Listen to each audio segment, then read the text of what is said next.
I've got this idea, Jake and I, it's called the baby money soldiers. And people may think, what's a baby money soldier? Just take a dollar bill out of your pocket.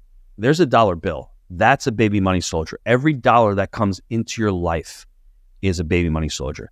How you allocate and how you use that baby money soldier will determine how wealthy you become.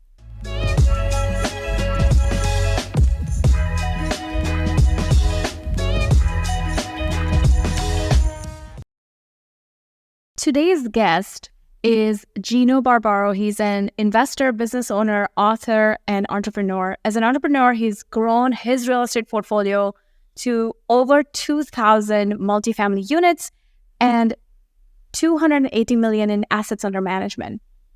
He's a best-selling author of many books, including Wheelbarrow Profits, The Honeybee, and Family, Food, and the Prayers. He currently resides in St. Augustine, Florida, with his beautiful wife, Julia, and their 6 children. We're so excited to get started. So let's go to the show, Gino. We're so excited to have you today.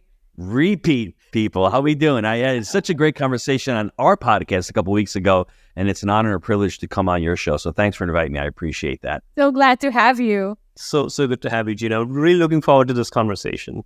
All right. So let's get started. So maybe the first thing we start with is tell us how you got started with real estate. Like, what was that light bulb moment that one day you decided, okay, it's going to be real estate? If you give me a minute or two, I'd like to go into my background, just to share my background, my personal story. Because I think when people see Jake and Gino, they see we have 2,000 units. They say, I can't do that.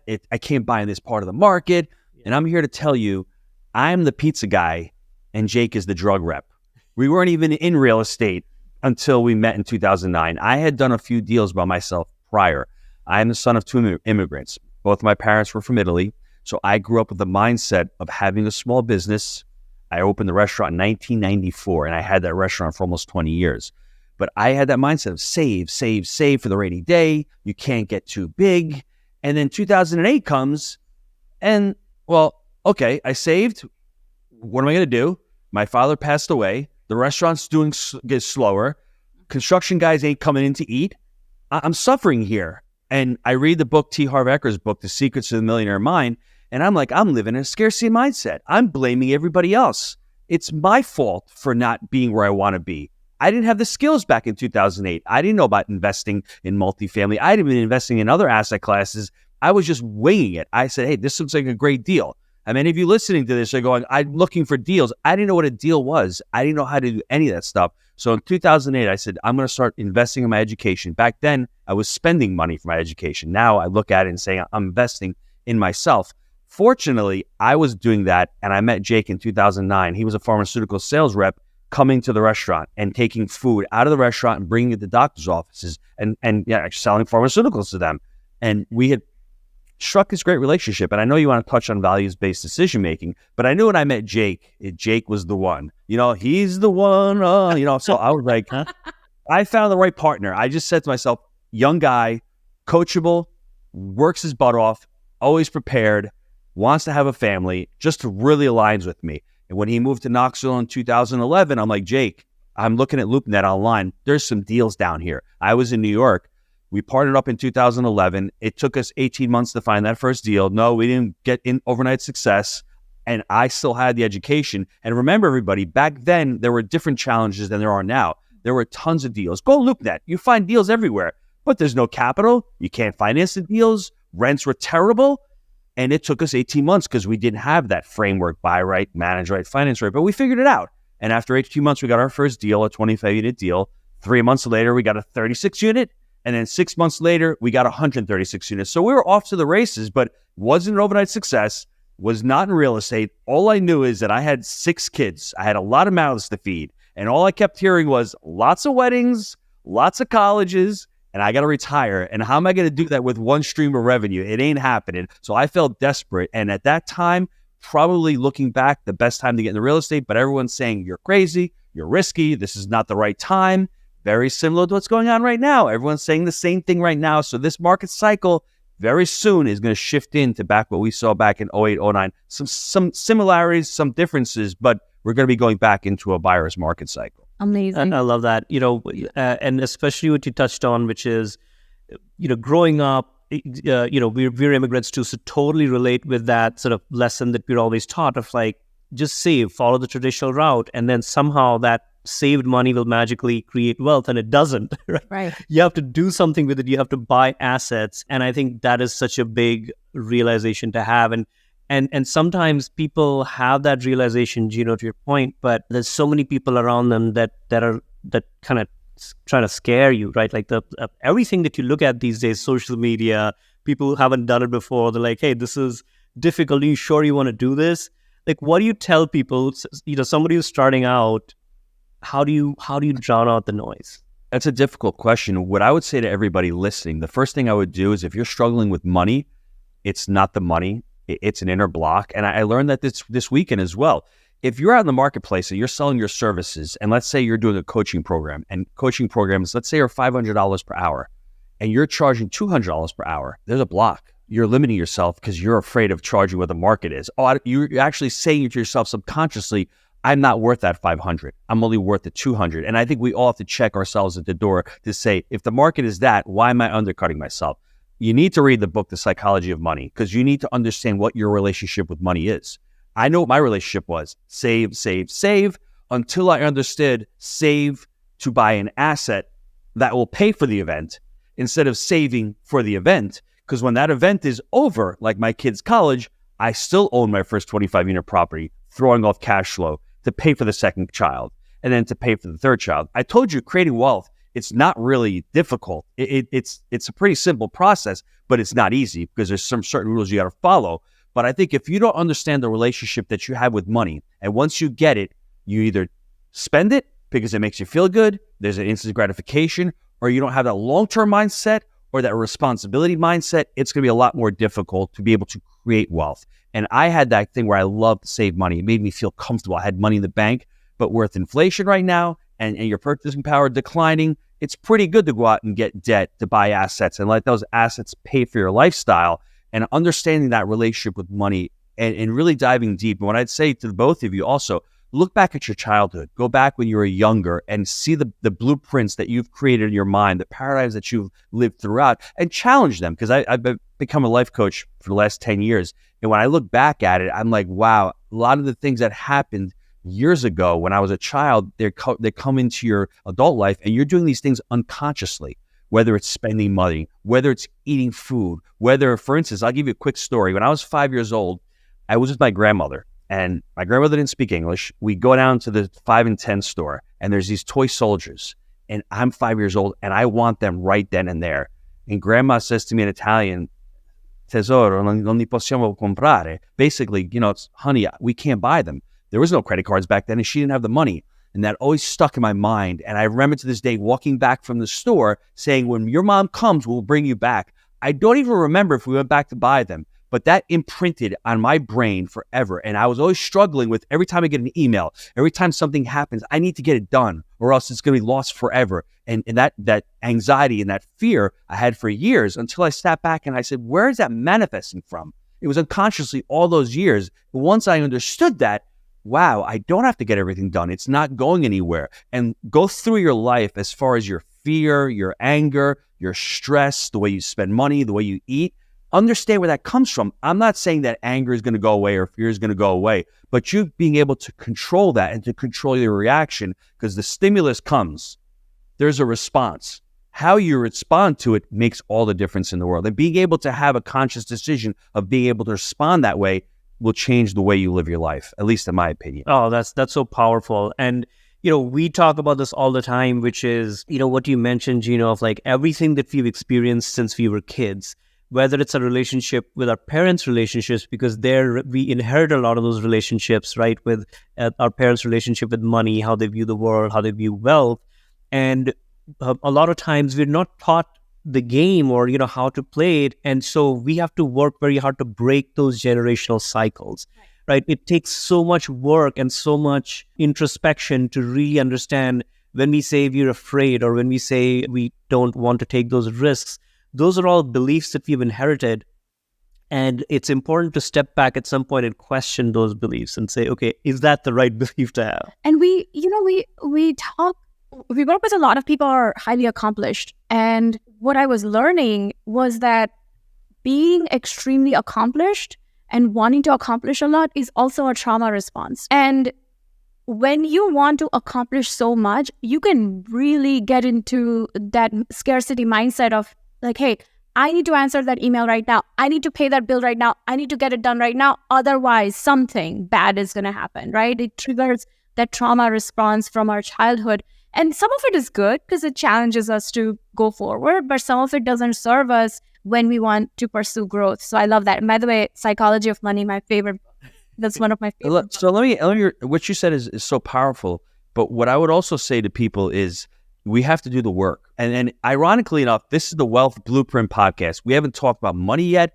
investing, multifamily, because that's just so secondary. Let's work on the primary goals. And the two of you are too worth it not to be able to work on yourself, because the work is hard, but not doing the work is even harder, is even worse. That's what I think people don't understand. They don't understand their emotions. Just sit with it for a little while. Do the work. Understand what's going on in your life. And success, accomplish success. And I think the last thing I'd like to say is that word trauma. People attribute that with something happening that's really bad. It doesn't have to be a really bad trauma. It could be a smaller trauma. It could be like my grandmother. I didn't lose a limb. I didn't go hungry. It was just an emotion and something that happened to me that really completely affected my life. And understanding that happened then. And I'm going to be honest, I've got 6 kids.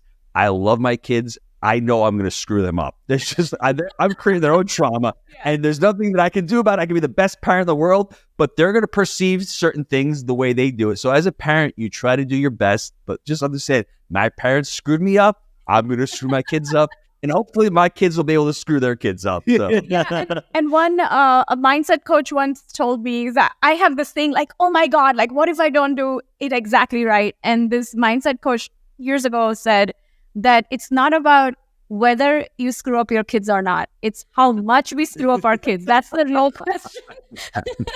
So I like that. Just focus on that and you'll be good. So that's what I was told, and I've lived by that. So what's the next question you want to talk about? Again, I'll get to real estate in a minute, but Gino, this was awesome. Okay, so what are the 3 pillars? I know you talk about this, Gino, which is when you think of real estate, what are sort of the 3 key pillars that you think of? Similar to you, we've created a process. And I think most investors, when they start, they don't have processes. They don't have systems. We've got a couple of different processes. One we can focus on right now. And I think this goes across all different genres, whether you're in multifamily, whether you're even buying a business. I had Walker Dybel, Buy Them Build, on my podcast. He's the acquisition entrepreneur. And as I'm walking through it, I'm like, wow, you can buy a business with this. It's very simple. The first pillar is buy right. The second pillar is finance right. And the third pillar is manage right. Jake is sitting out on his lawn about 10 years ago, and he loves to cut grass. He's a chainsaw guy, and he sees a wheelbarrow there, and it's tipped over. And the 3 legs, he's like, wow, the 2 back legs are the buy right and the finance right. If they're not stable with that wheelbarrow, which is the wheel, which is the manage right portion, if those 3 aren't stable, one of them 3 is not proper, guess what? The wheelbarrow is going to tip over. And you're seeing it right now with the finance portion. All these investors went out there, got shorter term debt. They didn't get the finance right in place. They didn't get that fixed rate long-term debt financing. One of those pillars is not working. They'd be managing the property right. They might have bought it at the right price, but that finance rate's not working. Guess what? And very similar to the manage right. You may have bought the asset really well. You may have financed it well, but it's like a baby. You have to manage it. It's all about the systems. It's all about taking care of that child and raising the child. So if you don't have all 3 of those working, you're going to have an asset that's going to have issues. That's going to have problems. And when you're buying a business, very same thing. You're going to buy it. There's a certain price. How you finance it also. But once you buy the business, either you have to manage it or you get third-party property management. Somebody has to tend to the business. That's fantastic. I love that framework, because there is, when you were a new investor or when you're investing, no matter what your strategy in multifamily, for instance, there's just so many things that can overwhelm you. They're like, hey, how do I think of these things? But if you're like, okay, if I do these 3 things right, it's always like, what are the 20% of the things that you can do that can give you 80% of the results? Yes. I would say when you break it down, it's much more complex. I don't want to say complex, but in the buy right bucket, there's certain things you need to do when you buy an asset. You need to you have your buy right criteria. in the finance right, there's certain criteria and it's evolving. So the other one that I shouldn't have brought up, but I'm going to bring it up anyway. We have what we call the 3 pillars of real estate, because that really coincides really well with the 3-step framework. And the 3 pillars of real estate are market cycle, their debt, and their exit strategy. So when you're buying a deal, what is your exit strategy? And that was the big mistake that Jake and I made, and Eric, myself early on. Are you going to buy this deal to hold long term? Are you going to flip this deal? What does that look like? Because if you don't know that, then what kind of debt are you going to get? If you're flipping a deal in 2 years, you're going to get shorter term financing, maybe loan to cost, maybe work with a credit union. But if it's longer term and it's an exit strategy where you're going to refi it out, you know the kind of debt you're going to get. Right. And the important part with the market cycle, which will totally think, you have to understand what part of the market cycle you're in. When we started buying assets in 2012 and 2013, the quote unquote C properties, those older assets, were trading at a big discount to the B properties. So, you had that wave of 4, 5, or 6 years where you could buy the C properties, fix them up, and flip them. Or what we did is we refinanced them out. Now, the last couple of years, the C properties, the value add, the material guards, those prices have gone up. They're older. They need a lot more work. Why would you buy a 1960s build when you can buy a 1990s build for very similar price points? So we started shifting and buying newer assets, but understanding where you are in the market cycle will help you build your criteria. And as you know, nothing is static in life. Everything continues to change as you go out from the buying cycle to a seller's market. Now we're going back to the buyer's market right now. So there's a ton of opportunity. There's always opportunity in real estate. You can always buy, you can't always sell, but you have to understand what part of the cycle you're in, what your exit strategy is, and then try to have all of these 3 frameworks, the buy, the manage, and the finance, in place. And I think, to me, that will mitigate your risk. Having those frameworks will really help out investors when they're starting out with. They'll at least know what a deal is for them. They'll at least know when to buy the deal, what the price points are, where the market is, and ultimately what your exit strategy is, what you're trying to accomplish with this deal. Because most people don't even have that concept. Do you want to refi the deal, pull the money out, or do you want to sell it and put that equity into another deal? Right. And we always tell people, like, what's your real estate investing strategy? Without knowing that, people will bring a deal and will be like, wait, but what do you really want to do? Decide that first. And that's going to define whether that deal works for you or not. It may be right for somebody else, but not for you, depending on what you want to do with it. So the next topic that I'd love to talk about is, you talk a lot about values-based decision making. What does that mean? Can you tell us a little bit about that? I met a partner a couple of years ago, and we started another business, and this gentleman was a few years older than me, and we had known it intuitively, because when I had my restaurant, I had one restaurant for 20 years, and every time something went wrong at the restaurant, the employees were no good, the business model wasn't working. One thing that stuck out was I had no values, I had no core values, and I had no mission statement. And for Jake and myself, when we started out, we intuitively aligned really well with our values. And what happened was, at about 500 units, it was really hard to scale. It was difficult to scale. We need to get scaling up coaches. The first thing we did is we really selected our core values for what our organization wanted to be, how we wanted to live our daily lives, and how we wanted to lead, and that mission statement.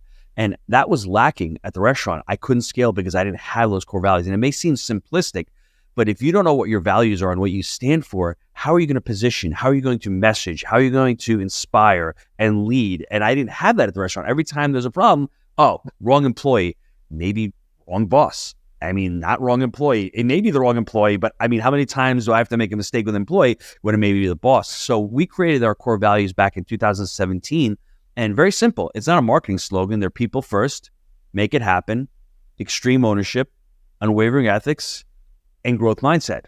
Those are our 5, and we try to live by those. And I try to lead by example. When there's an issue with one of our investors or one of our education students, we try to put the people first. Do we always succeed? No, but we're going to take extreme ownership if that doesn't happen. And, values-based decision-making on a personal level, what I would say to everybody is, when is the last time you really sat down and wrote down your values? I mean, when's the last time? I'm telling you, if you're not into personal development, the answer is probably 90% of the people listening, or 90% do not do that. And I don't blame them, because we're not taught that. You write down your values, see what your values are. Everyone's values are different. Is it fun? Is it integrity? Is it hard work ethic? Whatever that may be. And then all of a sudden you start aligning that with what your goals are. And if they're not really in alignment with your goals and you're making decisions based on, I need to be successful because an Instagram follower told me to do this to gain 100,000 followers, but I don't really like that. Well, I can be successful, but am I going to be happy? And that's the problem. And I'll give you a quick example.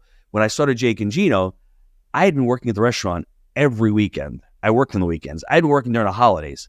I wanted to take weekends off and I wanted to be home with the family. And when I started, everyone's like, you need to be on the road. You need to go out to as many events as possible. You need to create this amazing brand. And I'm like, I don't want to do that because I'm not living in alignment with my values. My values are family and staying home and being there. But if I'm on the road every other weekend, speaking at conferences and all, I may do really well with the brand. I may make another $50 million. But am I living in alignment with my true purpose and my true core values? No, I'm not. And that will actually tear me down. And that will actually lead to me, I think, to disappointment in the long term. I may become successful, but my idea of success against my values is not in alignment. And that's what's going to cause the discord and disharmony.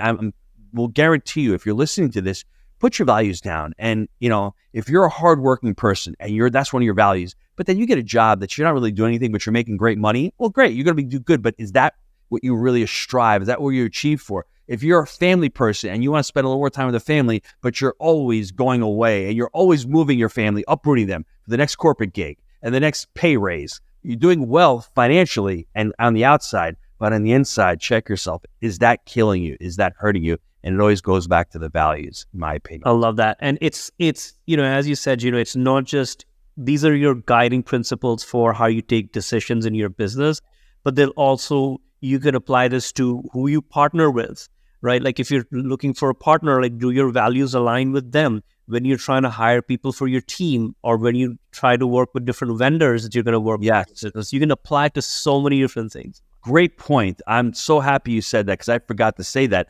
I had vendors coming to the restaurant. They were selling me fish. They were selling me produce. I had a bread guy. I didn't like him. I don't know why I didn't like him. He didn't align with my values. I couldn't understand. And it took me years to fire him. Now, if somebody doesn't align with that, I understand that more. And it's like, this is not a good fit. And with the vendors, especially when you're dealing with attorneys, when you're dealing with CPAs, I mean, listen, we have a deadline. I have investors. If you can't get the work done, you don't work with my alignment because it's really come people first. So that's an opportunity to say, are you aligned with the values I'm trying to create? We had a boot camp about 2 years ago. I'll never forget this. We had the Jake Gino students come on a bus. They were coming to look at one of our properties. We had 100 students. We get to the property and I see Jake get off the bus and I could tell when he's pissed. He was visibly pissed. I'm like, bro, what's up? He's like, they didn't come cut the grass. I told them to come Wednesday to cut the grass. So when the students came, it would be manicured. Needless to say, that landscaping company was out Monday. He just absolutely fired them because they were supposed to be there on Wednesday. They didn't show up. They actually made the company look bad. And it was a teaching lesson at the same time. And now I know it's been harder during COVID to actually do these kinds of things, but you're working with somebody, you don't like to work with them. It's not going to feel right long-term. Take the short-term pain for the long-term gain. Absolutely. Do you think that you having run a business prior to becoming an investor had a big impact on how you run your investing business? That's an amazing question. Yeah, that's a great question. Yeah, but when we work with people, I find that, and we both came from W-2, right? So for us to come from W-2 and get into real estate investing, there was a different learning curve. We had to learn how to work with people and screen people and have them aligned by our values and make those decisions on how to work with people and who we wanted to work with. And there was a learning curve to it. But we also work with business owners. And I find that when we talk to them about it and when we teach them how to pick their team and their vendors and their partners, it clicks very quickly because there is no learning curve on this. Do you think that really helped you skyrocket your real estate investing journey? I'm going to let everyone in on a little secret on the podcast. I think any kind of real estate investing is building a business. Absolutely. That's the reality. At Jake and Gino, we create multifamily entrepreneurs. Why are you investing in multifamily if you don't want to at least have you don't need to have 7,000 units, but at least learn how to scale and create systems. And I think when we're starting out in any venture, and whether it's buying single family homes, whether it's buying a little 3-unit, we're thinking about the real estate. We're not thinking bigger, right? Because we're coaching ourselves to the vision of our current problems, not to the vision that we can have. So all we're thinking about is today, 3 units, 10 units, 15 units, and we're stuck in the real estate being landlords. And listen, most of us need to start that way, and I started that way myself.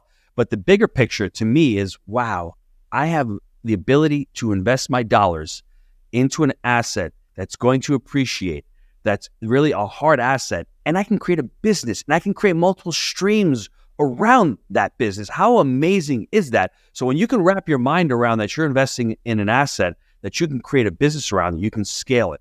We've got over 70 team members on our property management side of the business because we've hired property managers. We have maintenance assistants. We have maintenance techs. We have a CapEx team.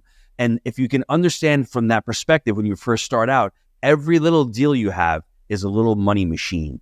That first 25 unit deal, think of it from that perspective. It's a little multiple stream of revenue, and you can create multiple streams of revenue from one deal, whether it's vending fees, late fees, rubs, all of these different income generators from that one property. And then you start scaling up and you're able to bundle these assets together and being able to look at it from the lens of an investor. And I think the business owners have an advantage. The 3 types of people I think that work really well in multifamily that we attract. And the first one is people who are doing single family homes. If you're already doing single family homes, you already understand real estate. You're like, I want to get into bigger deals. I think the second ones are people who are already doing small multifamilies and going, I want to scale up. I don't know how to because I've never been taught this scaling up. I've never been taught the systems.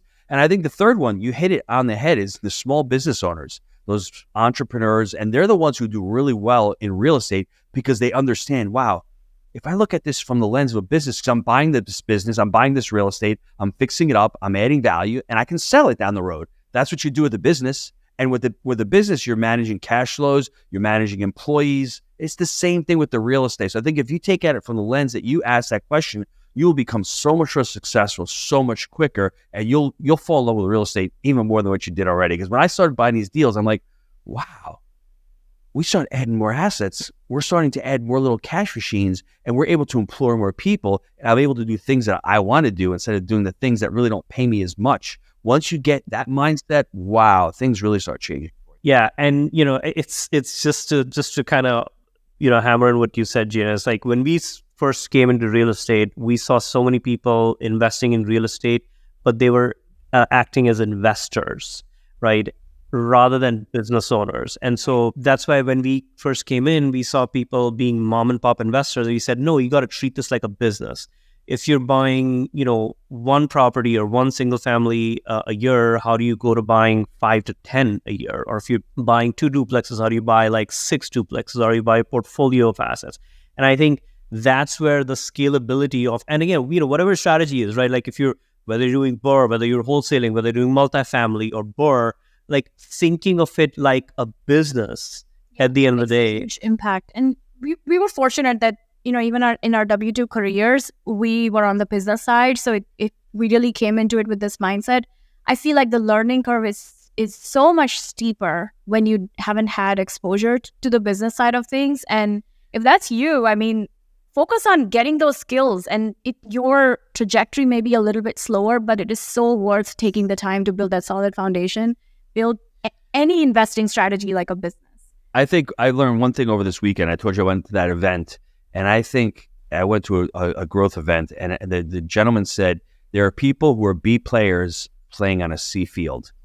I think that's what's going on. A lot of people don't want to level up, don't want to join communities, don't want to go out there and learn because they're saying to themselves, oh, it's going to cost me too much money. It's costing you too much not to. Because once you start challenging yourself and once you start thinking differently and stop taking information from Uncle Ed, who said real estate's really, really expensive and it's really risky.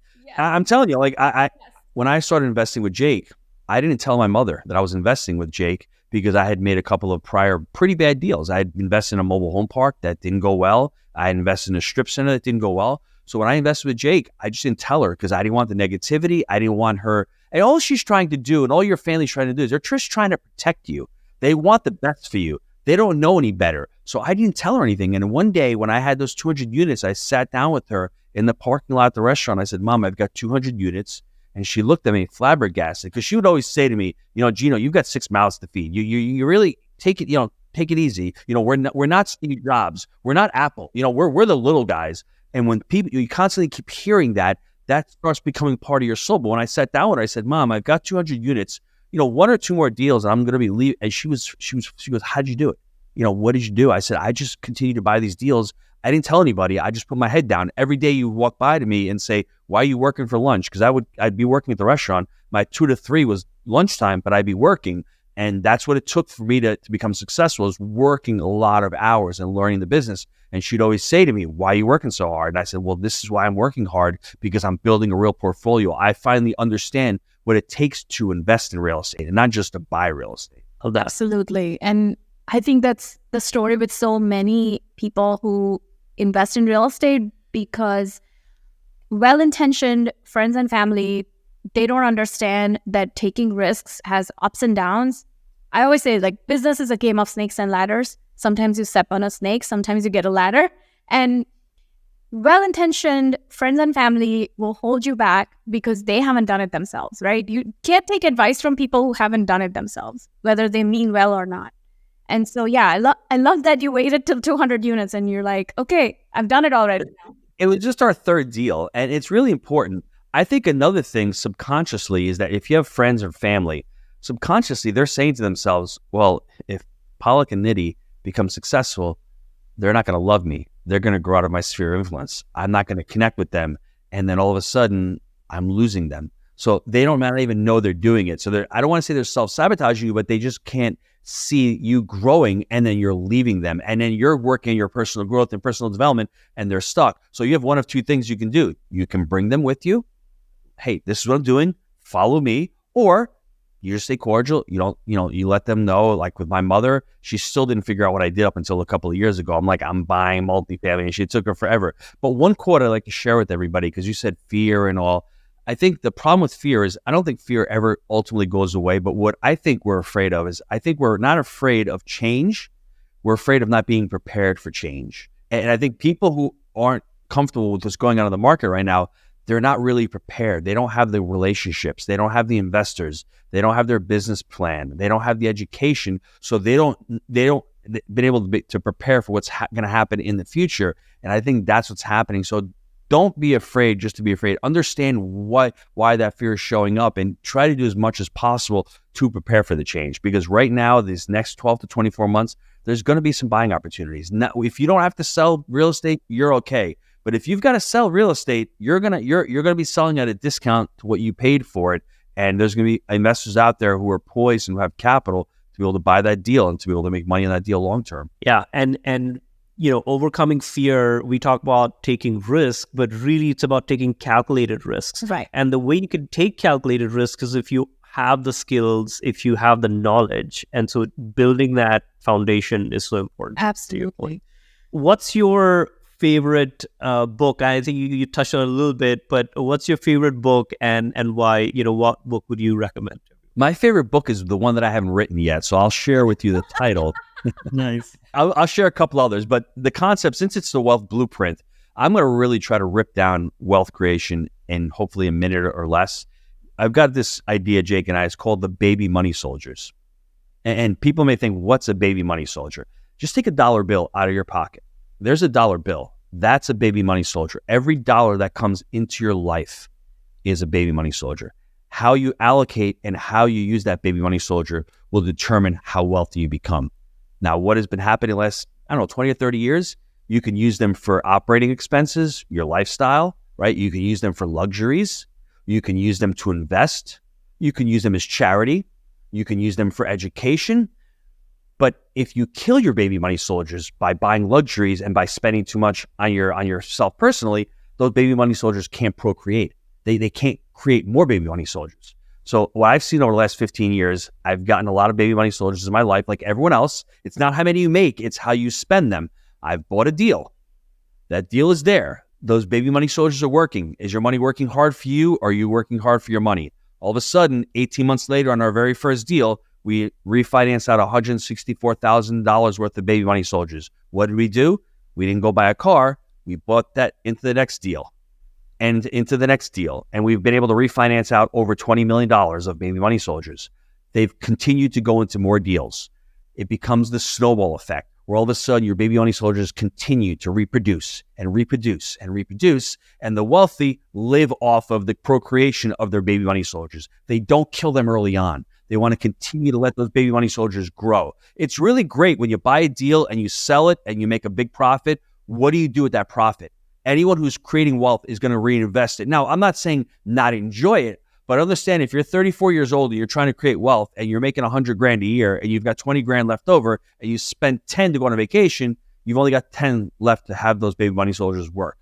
That to me is the absolute key to creating wealth. Understanding money coming in, where it's going out, and you want to make your money work hard for you. Now, does it happen overnight? No. But in the next 5 years, if you are able to understand the concept, start investing in it. And education is important because those baby money soldiers invested in yourself is really important. And also with baby money soldiers, don't invest them all. Have some on the sidelines. Have some in reserve, because you don't want to send all your infantry out, because when things are great, you may be paying too much. Or if something happens, a roof leaks, you need to use some of those baby money soldiers. So understanding how to utilize your money is, to me, it's one of the biggest rules in wealth creation. Now, you can choose the vehicle, you can choose whatever you want. That's secondary, because I've seen people make money in any venture, whether they're doing crypto, whether they're doing real estate, whether they're doing businesses. Putting money into whole life insurance is another great way, but understanding how to allocate your resources is really how you're really going to end up creating wealth, in my opinion. And that's fantastic. It's like, how do you be, once you have a strategy, once you have the knowledge, how are you impatient, like with investing and putting out the money, but being patient with getting the results, right? Like not like taking the seed out every 10 seconds to see if there's a tree yet, right? It's not gestation, right? Yes. Let it build. Yes, and that's a great question to ask anyone listening. Should you quit your W-2 early and go into real estate as soon as possible? That's a hard question to answer, because you're killing your baby money soldiers from your job. If you're making money in real estate as a quote-unquote side hustle, which I think is probably your whatever hustle you want to call it, the money you're making in that real estate can go into the next deal, whereas your W-2 is funding your lifestyle, is paying those bills. So don't be too premature and listen to the gurus to say, burn the boats and go in full time. You can be methodical about it. Continue to work your W-2. And when you can see to yourself, I've invested enough on the real estate side where I can start pulling some money out, but I still want to continue to invest in that business. It's really important to find that balance between the two. That's fantastic. This is such a fun conversation. I could go on and on. Oh, my books. See, we keep going on and on. The 2 books. I forgot to give you books here. Sorry about that. I would say Stephen Covey's 7 Habits is truly, I think, a transformational book for anybody to understand those habits. And I know if you read it the first time, it may not make sense, but go back a couple of years. And obviously, everyone says Napoleon Hill. I think Napoleon Hill's book is just an amazing book. I think it's just go back and read that. I've read that once a year for the last 5 or 6 years, and I just think there's so much wisdom in that book. Fantastic. Yeah. Well, thank you for sharing all your wisdom, Gino. This has been amazing. Where can someone find you? JakeandGino.com. As you can see from behind me, we've written books, we've done podcasts, we have blogs, and I think my passion right now is really teaching students how to invest in real estate, but also we have a show with my wife. Like, you guys are so fortunate and blessed to work together. And I think a lot of entrepreneurs, when they start looking at their values and how they want to move the needle, I always worked with my wife, and we started a podcast 3 years ago, and it's the Julie and Gino Show. And we don't talk about family enough. We don't talk about relationships enough. We don't talk about communication enough. And I think that's something that I think as spouses working together, it can be really challenging. But what isn't great, that isn't hard. I mean, that's the reality. And how to navigate that is so important. And trying to be a role model for that is what I've been trying to do for the last couple of years and going to continue to do. So kudos to you guys for working together, having a podcast together, and sharing a really big part of your day. And business and family are very similar. Whether you're running a business or you're running a family, same skill set, communication, having rhythms, having core values, having mission statements, and involving your kids in that business. I mean, you're changing your kids' lives. You're changing everyone's lives who's listening to this podcast. Oh, this is, thank you for saying that, Gino. And this kind of brings us full circle from where we started the podcast, right? Which is this is a way, like, how do you break those generational cycles of your relationship with money, and how you pass those on to your kids. And I think we often say the biggest asset that we're creating is this knowledge and the way of thinking that we can pass on to our kids, which we think is amazing. And that's what you're doing as well. So thank you again for taking the time to be here today. We really appreciated having you. My pleasure. Anytime you guys want to talk real estate, you know my number. Hit me up and we'll talk real estate. I loved it. Thanks, guys. I appreciate it. Thank you, Gino.